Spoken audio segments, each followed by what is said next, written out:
Good morning, everybody. Well, excuse me. Got the poo picking to do.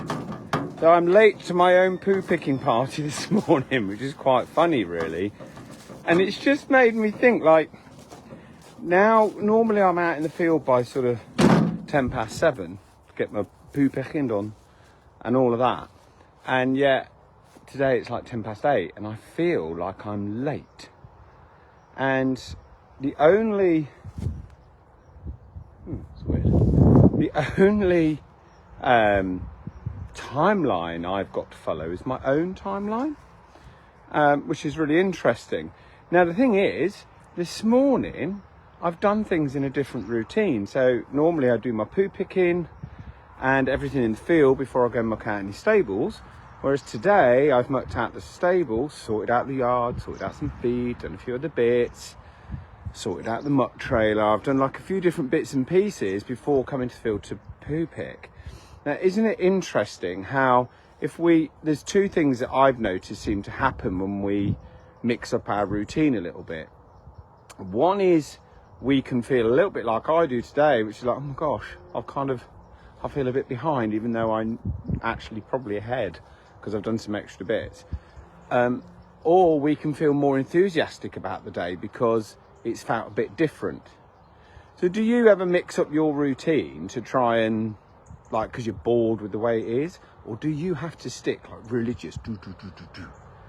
Like, I have this inner thing and I don't really know. Well, I always put it down to how I was trained originally when I did my BHS exams and all of that, that like our yard had to be done by 9 o'clock as if like it was a museum and no one had ever been on it. And when I was training, we had, I think it was 12 of us and 56 horses living in, so we had to get on with it. And it's still with me now, like I have that sort of motor running when I get up, like got to get everything done. And then as soon as I finish the mucking out, the poo picking, those jobs are done, then I just go, I'll get on with the day. But it has to be done before 9 o'clock. Now, I've tested myself on this a few times and not, like, if I have to get other stuff done, I get other stuff done. But it's just very interesting to be able to observe my own inner voice, my own inner feelings as I'm going through the daily routines, and especially when they change. So I shall going out riding at 9 o'clock. And by the time I get to that point, everything will be done. Like, it will all just be normal. It'll all be done.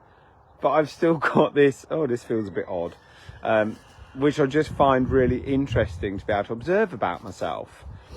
And I think being able to observe stuff about ourselves, like the feelings that we get when something different is happening, is really interesting because it tells you, when people say, I'll tell you about yourself, you can tell yourself about yourself. Like when we talk about listen to yourself, it is about what your body is relaying to you in certain situations and how you're feeling and what that feeling relates to. And so it's very interesting. I find it very interesting, and I do like to mix things up a little bit. Like sometimes when I'm on the yard, I do all the hay and water first and then I muck out. Sometimes I muck out, then I do the hay and water. And every day I convince myself it's the best routine. But ultimately I get it all done. And I guess that's the thing in life, you know. Many of us have a different way of getting to the end goal, so to speak. So for instance, getting the yard done in the morning. Everybody wants it mucked out, clean, tidy. Everybody's got hay, everybody's got water, everybody's sorted. And it doesn't really matter what routine I do that in, ultimately, as long as it gets done. And I think that's quite a, excuse me, I think that's quite an important life lesson for us to really understand there, that in so many ways it really doesn't matter how you do something. The fact that you get it done is what's really important. Anyway, I'm going to love you and leave you because otherwise I won't get this poo picking done. And it's got to be done before I ride, else I won't let myself ride. So, right, have yourselves a wonderful day. I'll speak to you all very soon. Bye all.